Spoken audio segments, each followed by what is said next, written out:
यं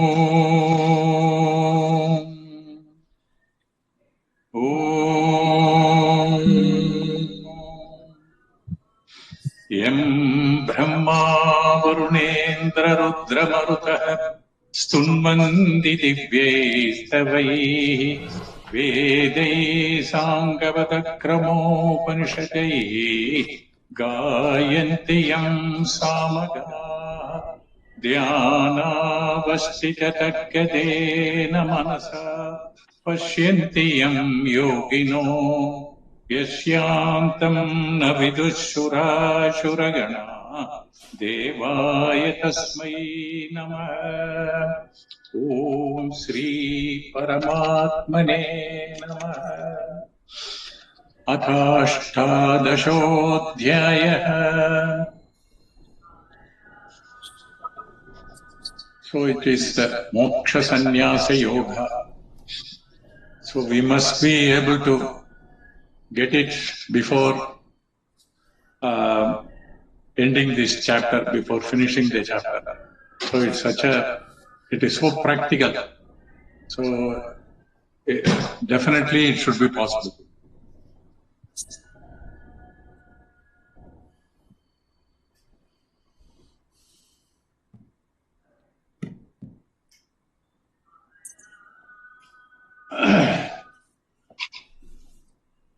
See,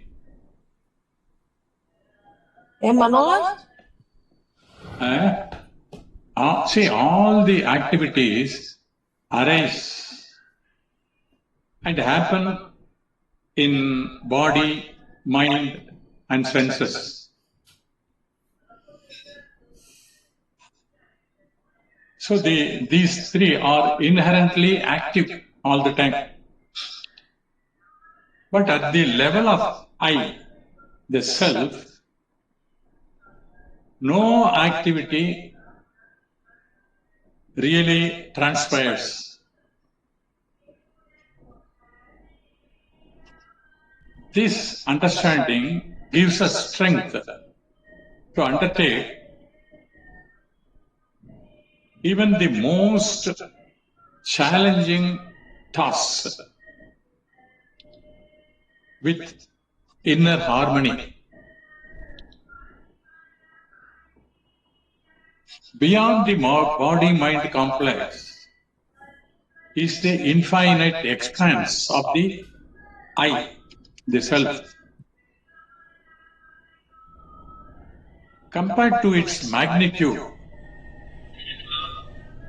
the body-mind complex is so small, like a mustard.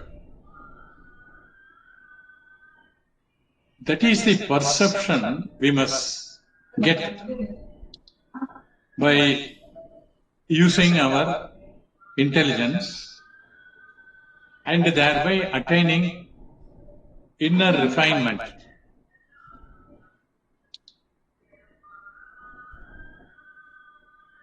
And this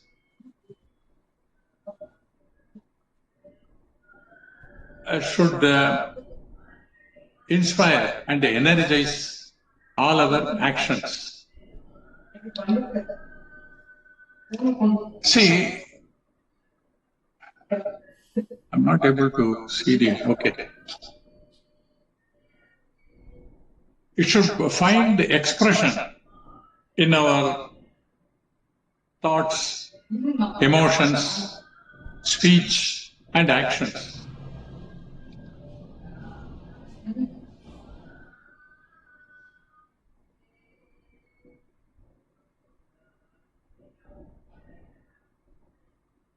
So, let us see that 14th chapter, 19th verse. This is very important and many times we have discussed.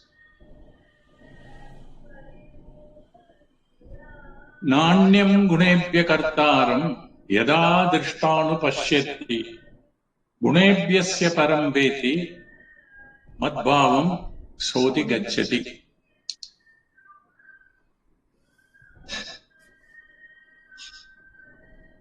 Na anya, nanya, gunebhya kartara. Except these gunas, nothing else. They carry out all the actions. This we have seen. So whatever we do, it is because of the gunas.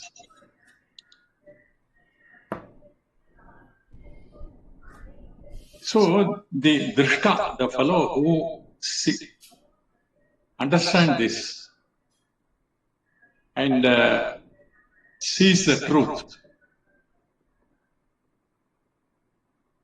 so he will know gunebhyasya param veti, that is, who is beyond the gunas.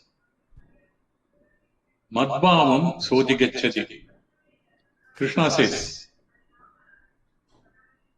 he becomes like me, madbhavam. That means pure consciousness. So the person who has understood means what? Everything is done by the gunas only. So there is nobody likes that I, which we call as ego and all those things. Ahankaram and all. Actually, it is not there at all. It appears to be there. So when it is absent, then I become what? That consciousness. Madbhavam sodhi. So that fellow becomes myself, like me, pure consciousness. So this one has to, do a lot of mananam, reflect so much and really understand. When everything is done by gunas, so who am I? I am that only, because in that state I don't think or I don't do anything, nothing. So all the time I am present, everything is happening in my presence. Like our dream. In dream, whatever is there, it is my mind only. Myself and whoever comes, everything. This we can easily understand. Same thing is happening here.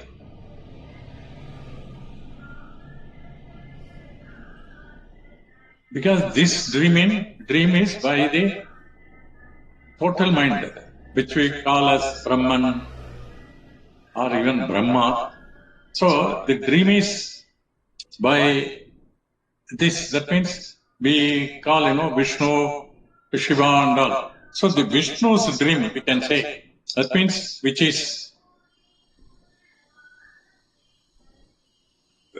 appears as the Jagat, including all of us. This also we discussed earlier. We will say that our dream is very short.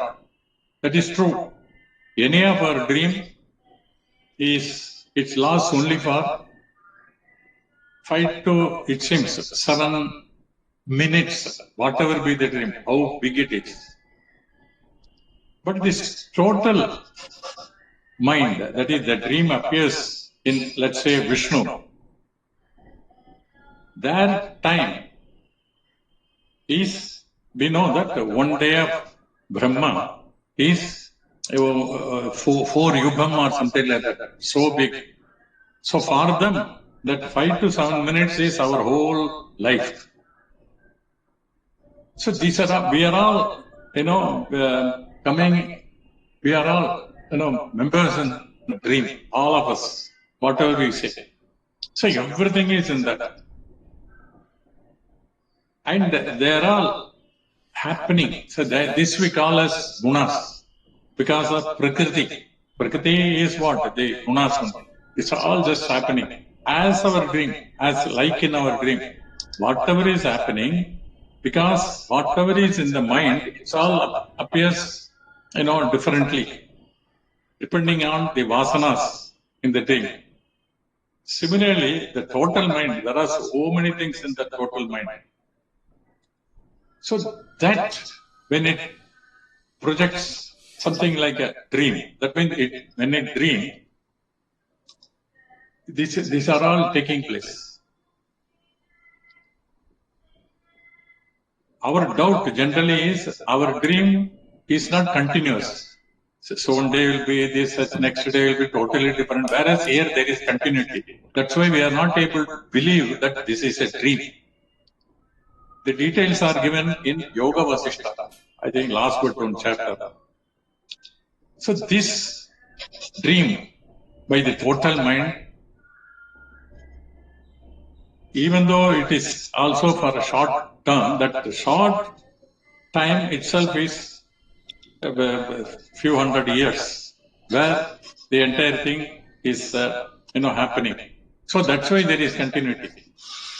Even in our dream, if there are 2 days, let's say, one day something happened, next day also it continues. Then in that one day and second day, there will be continuity.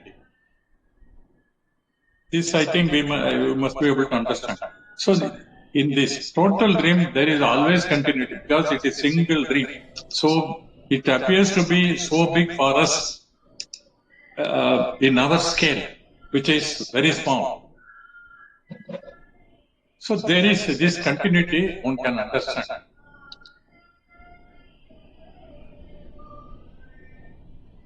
See, that's why when we go to the verse 20, it requires this sort of explanation. That's why I started with this.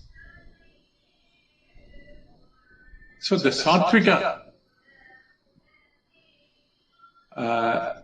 knowledge is something like that. Let's see the verse 20.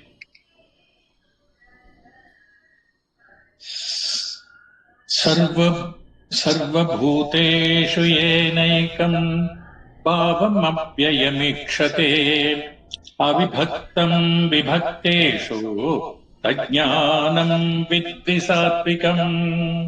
Sarvabhuteshu yenaikam bhavamapyayamikshate avibhaktam vibhakteshu tajnanam viddhi satvikam. So this talks about sattvic knowledge. As per the translation, what it says, understand sattvic knowledge to be that by which one sees the singular, imperishable, and undivided self in all divided beings. One can understand this. That is, the seer is, who is the seer? When we say all, who is the seer? The seer is the mind. This also we have seen many times. The seeing takes place because whatever is seen, it forms an image in the mind, and that is, it goes to our mind, and the mind understands the image. So the seeing takes place, cognition takes place. As in the dream, whatever you see in the dream, it's all our mind only. Similarly here, whatever is seen, it is an image in the mind. So the seer finally is the mind, not the body or eyes. Eyes helps, but the finally seeing takes place in the mind. So once it is understood, whatever is seen in the mind, whether it is these trees or the fan or whatever it is, chair and everything, it's an image in the mind, and they are made of mind stuff, which we call as consciousness. That's why whatever we see, it is nothing but consciousness that we call as God. That's why when Vivekananda was asked, have you seen God? He answered, I see nothing but God. It is 100% correct. Whatever is seen is God. That means the consciousness. So If this has to be, that's what I'm telling, only by mananam, it's very deep, and it need not be, all the time we need not be thinking. Once it is understood, that is sufficient. So this sattvic knowledge is something like this. He has understood. That's why whatever is seen, it is nothing but this consciousness, which is inside me. And so he sees that consciousness in every being. Let us, normal person, that means initially when a person looks at himself, he sees only the physical body. He will say, I experience my physical body alone, nothing else. Other than the physical body, I do not see anything. Therefore, I take myself to be the mortal body. It is a mortal body. And it goes on, the date of birth of the body, I take as my date of birth. And the parents of this body, I take as my parents. And the children born out of this body, I look upon as my children. And when the body grows old, I say I am growing old. And when the body dies, I consider that is the end of myself. So this is the typical perspective which is called Dehatma Buddhi, looking upon oneself as the mortal body. This is general, this is the thing which is happening. So, I am a mortal body. I also say there are many mortal bodies, and this is how I look at myself. And Krishna says this knowledge, which is so widely accepted, is called Tamasa Jnana, which we'll see in the next few verses. So what we consider most rational and common as a scientific knowledge, Shastra says it is Tamasa Jnana, it is a delusion. And then, coming to the Rajasika Jnana, what is that? A person having entertained such notion, he begins to study the scriptures. That means, initially he was thinking, I am the body.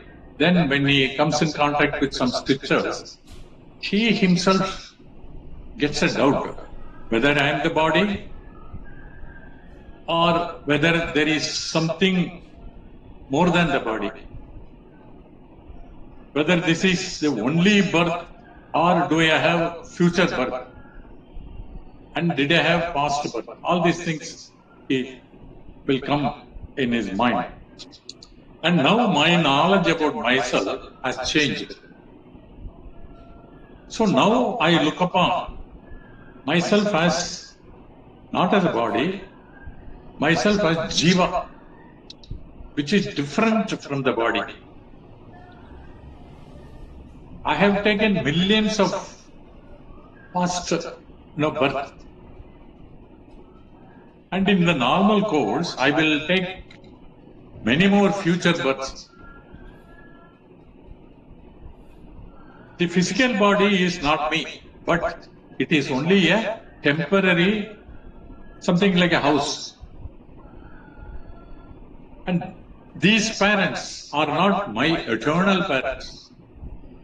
These are the parents only with regard to this particular body. In the past birth, I had different set of parents.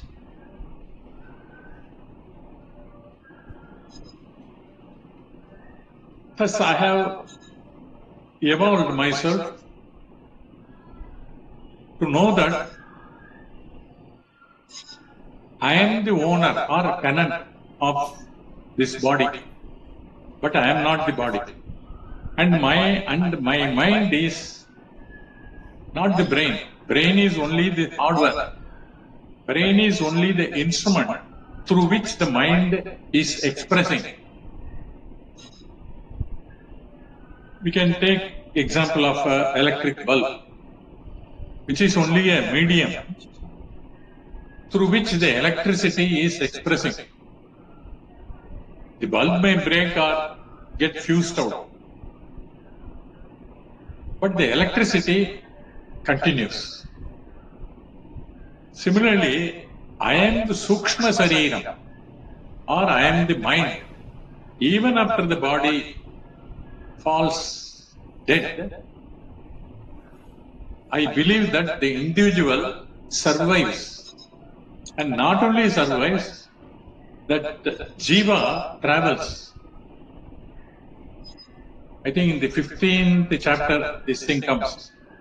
Sariram yadavapnoti yachabhyukramatish ishvaraha grihidvaitani samyati vayurgandhani vasayat. So like the breeze, the air takes along with the smell from flowers and all these things when it travels. So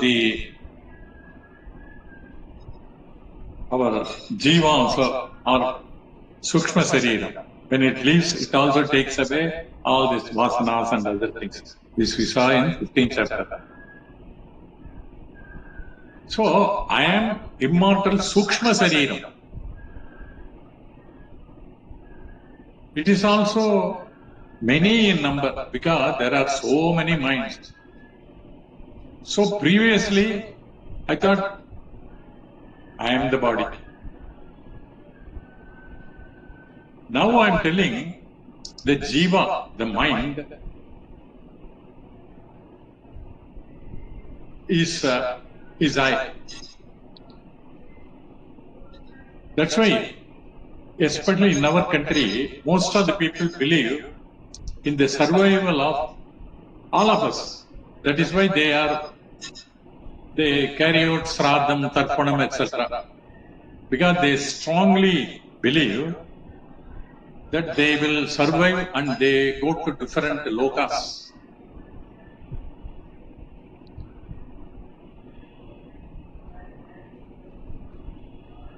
So giving oblations like this, tarpanam and other thing, that will help my forefather.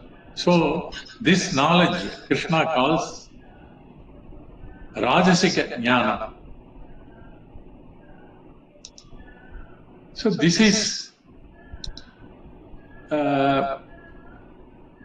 identifying with the mind. Earlier identified with the Sthula Sariram, we called it the Tamasa Jnana. When I identify with the Sukshma Sariram, or the mind, and claim that I am immortal, and there are many immortal jivas, from the standpoint point of the mind, we call it Rajasika Jnana. It comes from Veda Purva Bhaga also. Whereas the Tamasic Jnanam comes from worldly books and experience.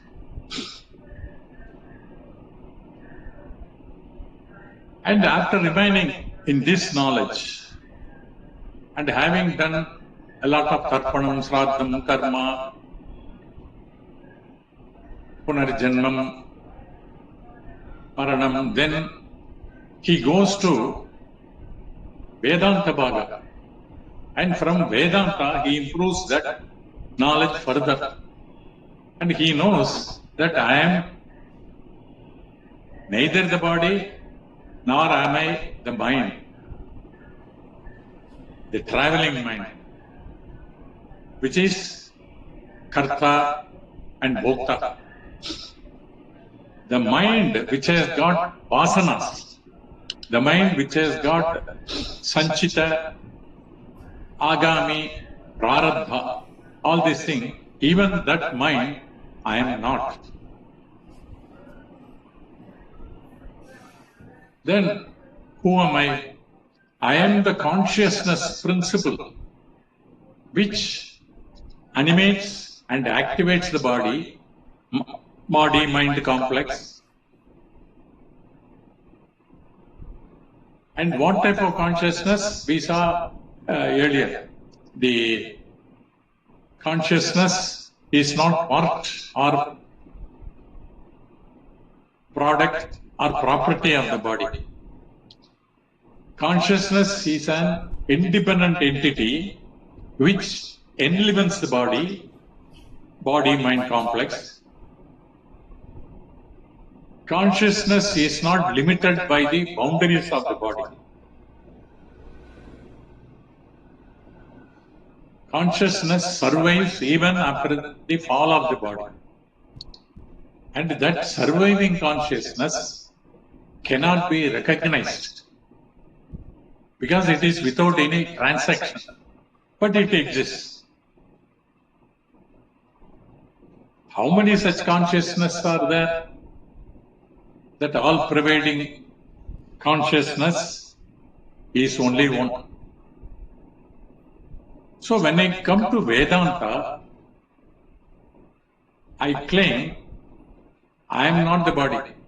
I am not even the mind which travels after death. But I am the consciousness which blesses not only this body or not only this mind, this body. I am the consciousness which is behind all the bodies and all the minds. And that consciousness is Ekaha, Akarta, Abhokta. So this is the culmination of knowledge. So self-knowledge has now to grow in 3 levels. I am body level, level 1. I am the mind level, 2. And I am the consciousness, level 3. The first level we called Tamasa Jnana. The second level is Rajasic Jnana. And the third and final is Sattvika Jnana. So Krishna in this verse starts from Sattvika level. Let us see the sloka.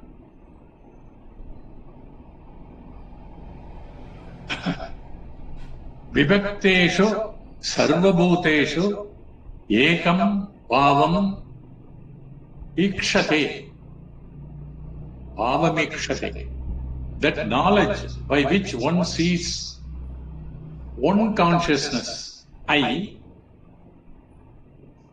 Bhavam means reality. Here the reality refers to the Chaitanya Tattvam, Atma Tattvam.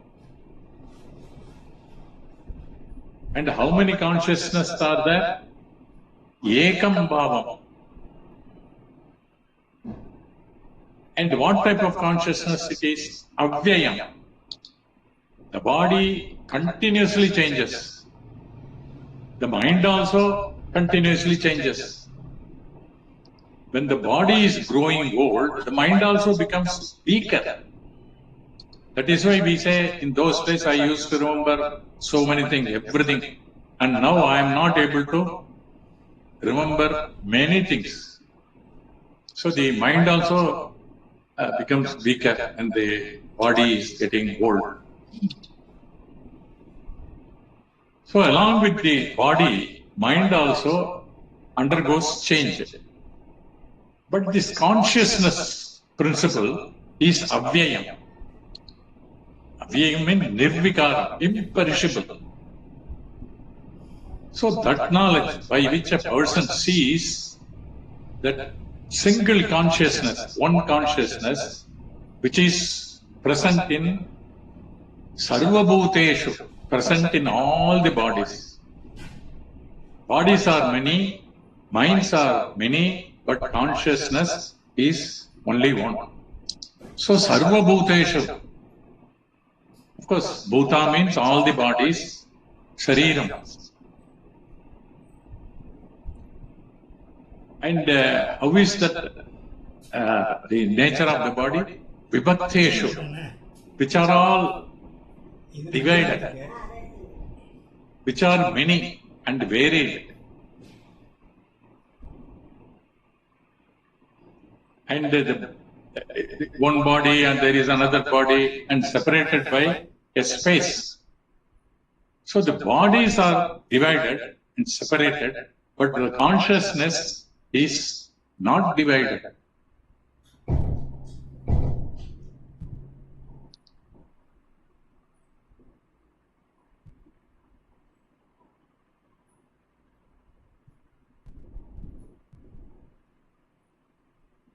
There is consciousness in that body, which is near me, and consciousness is in my body.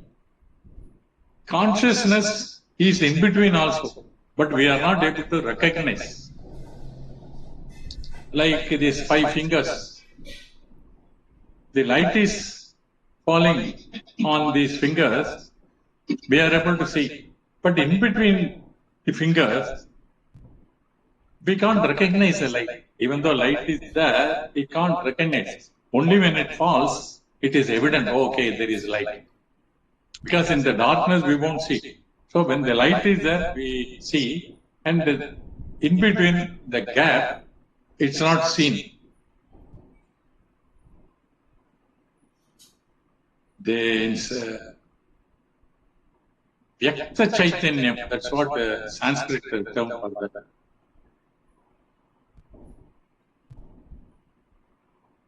Vyakta means manifest.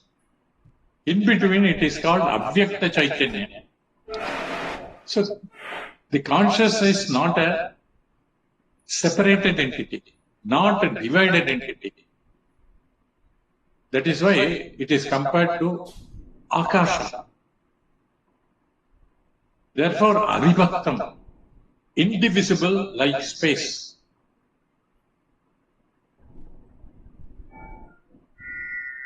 And I am not that Atma.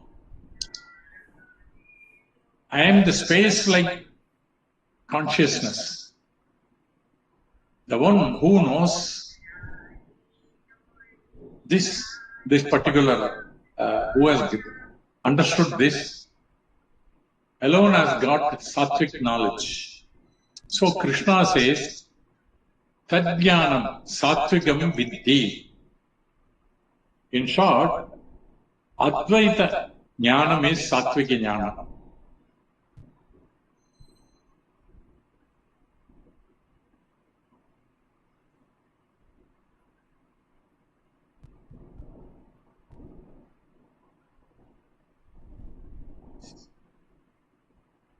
It is very interesting. Actually, everything is happening as we saw in the mind. We see whatever we see, its image in the mind. We saw just now. Just like when we see in water so many things, its images, whether it's a tree, house, or people, whatever it is, it's all made of water.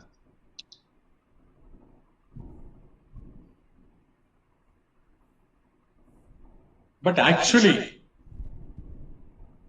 is there a mind? Especially, see, there is in Yoga Vasishta, there is a dialogue between Chudala and, what is the other, his name? Chikitvaja. Chudala, whom he married, she is already a realized soul. Why I am telling this? So after seeing her, his husband, Chikitvaja, also wanted to understand all these things. So he leaves the kingdom. He was a prince and goes to a forest and stays there for many years, and he understands. Then he comes back. But his understanding is not full. So there will be a dialogue between Chudala and Chikitvaja. So it's a long dialogue. I will go to the end directly. He will say what you have. One by one, he will say, I left the kingdom, I left so many of my belongings. I was prepared to leave the body also. But somebody, when he was about to jump from a big mountain, people around saw and then he brings him back, they bring him back. So she says, you are not body also. So you have to see what else. So she says, then what? Am I the mind? She says, find out. So he will try to understand the mind and look for it. It is not there at all. So there is nothing to live if there is clear understanding. Initially, when people take sannyasa, they leave physical things and all. So Ramana, in his Upadesa Saram, there is a verse, I forgot it, I think 16th or something like that. Manadin urvai maravadu chava, manamendra undrilai undi para, margam nerakum idu undi para. When you go on searching for the mind, manadin urvai, what is that mind? It's figure. When you go on searching for it, you will find there is nothing like that, which is called mind. So this is the direct path, Ramana says. Actually, the mind is what? It consists of thoughts. That thoughts also is a sort of object for the mind or the consciousness. When you say consciousness, the mind also is a image or the thoughts in the mind or in the consciousness. That's why Ramana always says, if you say something, he will say, who is telling that? When you say I, then he says, find out who is that I. So when we look for it, it vanishes and consciousness alone remains. That's why this is the direct method according to Ramana. So this jnanam, sattvika jnanam, when it is clearly understood, for the person, for sattvika jnani, everything I only, there is only one being. So that is the sattvika jnanam, which was explained in the 20th verse, the highest level. Then we will see the other this thing also. So 21st. Pratyakvena tu yajnanam nana bhavan pratyakvitan veti sarveshu bhuteshu tajnanam viddirajasam. Pratyakvena tu yajnanam nana bhavan pratyakvitan veti sarveshu bhuteshu tajnanam viddirajasam. So now, no rajasic knowledge to be that by which one sees apparently different and many jivas in all beings to be really different. Krishna says, yajnanam, that knowledge by which Pratyakvidan, Nana Bhavan Veti, one knows or accepts many and varied jivatmas. So Bhava here means the jivas. Nana Bhava, many jivas. That is, it's not based on the body, but based on many minds. So, Nana Jivan. And each Jiva is different from another. One has got more Punyam, another has more Papam, another Jiva has 50 of this and 50 of that. So, that's why he says Nana Bhava, Pradak Vidan Veti. Where Sarveshu Bhuteshu, behind every physical body, Tajnanam, such knowledge is Rajasam Vidhi, Rajasic knowledge. So this is Rajasic knowledge. What is Tamasic knowledge? We will see in the next verse 22.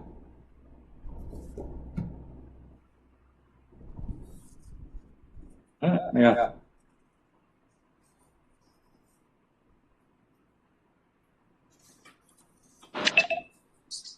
Yattu Krishnapate kasmin karye saktamahaitukam adatvattalpam cha tattamasumudahridam Yattu Krishnapate kasmin karye saktamahaitukam adatvattabadhalpam cha tattamasamudahridam. Tamasic knowledge is said to be that which is attached to the individual body as though it is the whole, which is certainly unreasonable, untruthful, and petty, alpam. So the third type of knowledge is held by an utterly materialistic person, and therefore he accepts physical body only. He does not believe even in mind, and therefore his vision, when the body dies, that is the end of the individual. That is his vision. So the conclusion of a materialist is he believes only in the sense organs, and whatever is not available to the sense organs, he does not believe. The tradition says there are things which are not available for the 5 sense organs. So we have to go to the 6th sense organs. We call it as Sastram. Sastra Chakshahu. The 6th sense organ. Therefore, Veda says such persons do not know what is proof, what is knowledge, etc. He does not understand. Therefore, he is called a tamasic person.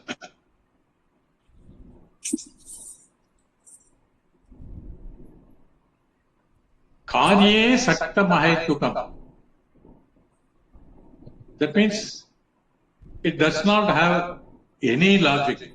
So the materialistic people are the most illogical people.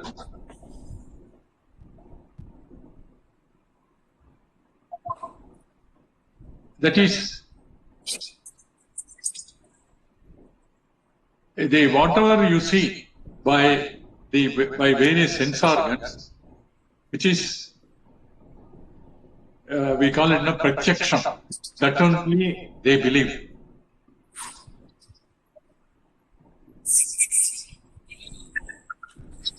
Then the next word he has used is ahaitukam. That is illogical.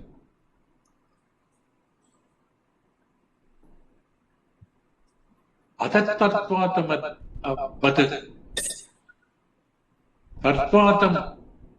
Tatvatam vat. That is atattatvatam vat. it does not have the ultimate truth. It means that knowledge, tamasic knowledge, does not have the reality. Alpam cha, and it is the meanest form of knowledge. It does not take a person far, and such materialist knowledge is called tamasic knowledge. So I am the body is tamasic knowledge. I am the mind is rajasic knowledge. I am consciousness is the sattvic knowledge. So these three verses explain this. See, this chapter is especially next, I think, up to verse 40. There are seven different topics like this which we saw: knowledge, the action, actor, and all these things. And it's divided into these three types. Why we have to understand this, study this, especially the rajasic and tamasic knowledge. So that, our aim is what? The total, we call it moksha, liberation. We are all caught because of this type of understanding and thinking. So once it is explained that this is tamasic knowledge and this one, our aim should be to leave this. How to leave? We have been telling that everything is done. Done means what? Physically, orally, and mentally. Done by the gunas only.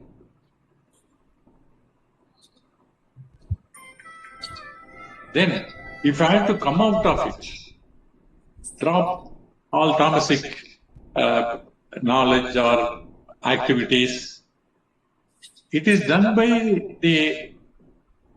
that tamasic guna, tamo guna.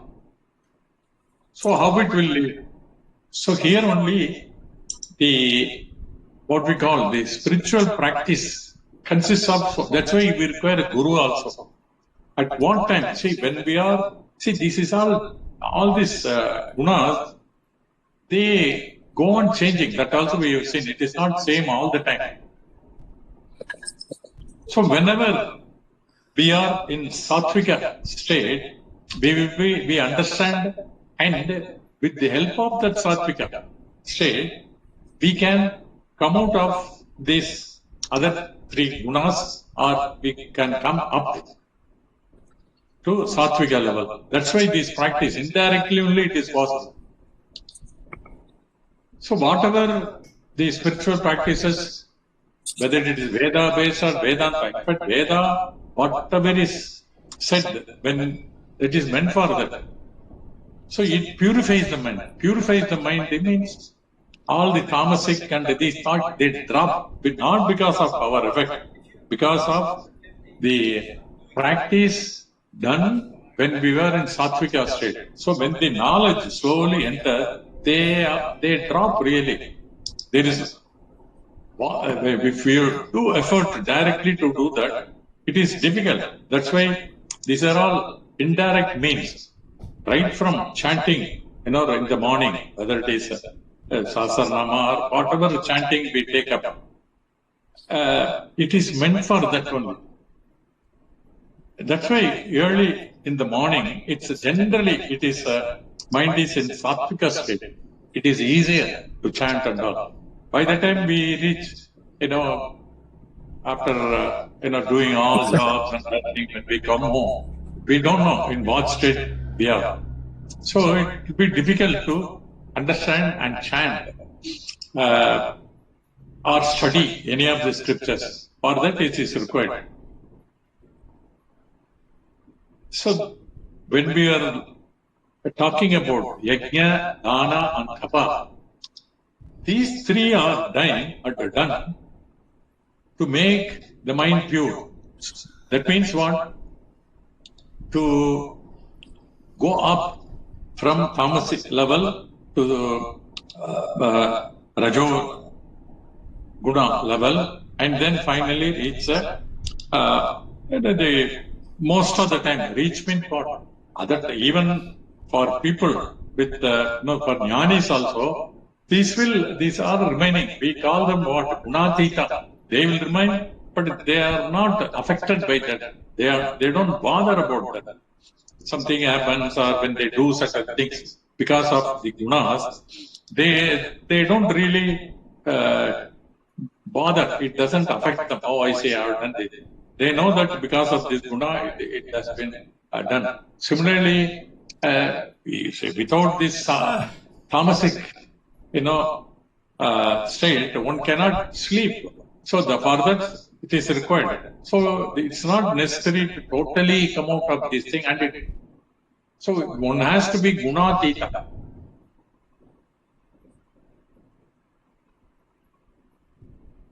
Nisraigunya, that is that word also we saw Krishna tells Arjuna.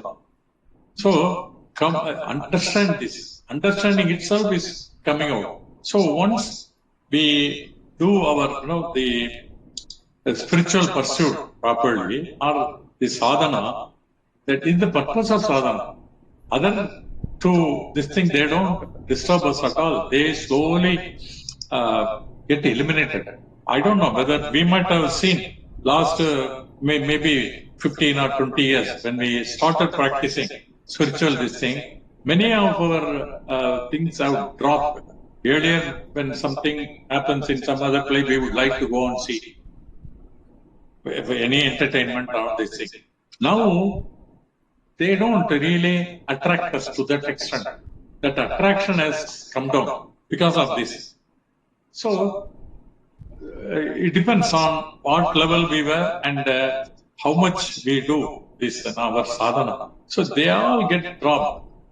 So, that's why it's all very essential, especially after some age. In those times, that's why they have prescribed all the 4 ashramas, vanaprastha and all these things. We have to come out of worldly activities and get into this, practicing full time. It is very essential, and one has to, at least some stage.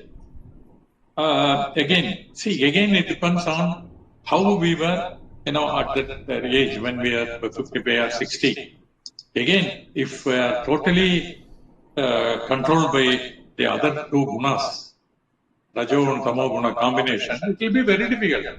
That's why many people, they continue working and looking for so many things. So they are not able to come out of it. You can't blame them. It is because of the gunas. So at the right time, if we are exposed to such thing, slowly we can improve ourselves by doing this sadhana. So it is, that's why we are studying all these things. Now, till, as I was telling, till the verse 40, all the 3 aspects, Rajo, Tamo, and that is Sattvic Guna, we are studying because of, to understand how these people, how I am, and all those things, so that we can come out of it. So it is essential to understand. Without this understanding, some guidelines should be there. So any of this sadhana, if you go to ashram, all the time it will be there right from the beginning. So it's a sort of training.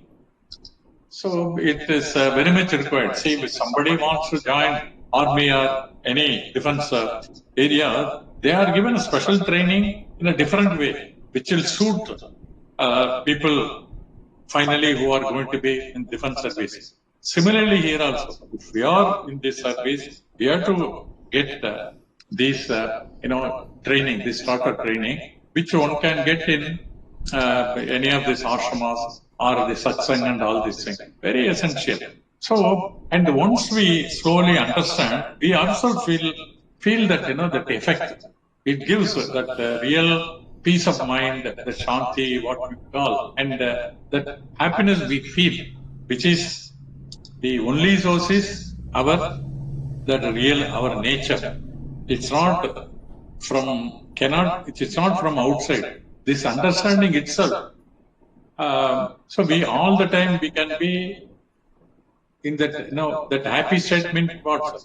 That peaceful state, and do anything without getting disturbed. So that's what we are going to see the Sattvika knowledge and work, karma, and the actor. So who does that? The doer. So in the next few verses, and then further we will go. There are about 7 topics. All these things we will see, and it will be very useful. That's why I'm telling the 18th chapter 1-6 is clearly understood. We actually the liberation will be there. So let us see slowly. Now we will stop. Purnamad Purnamidam Purnat Purnamudachyate Purnasya Purnamataya Purnameva Shishyate Om Shanti Shanti Shanti.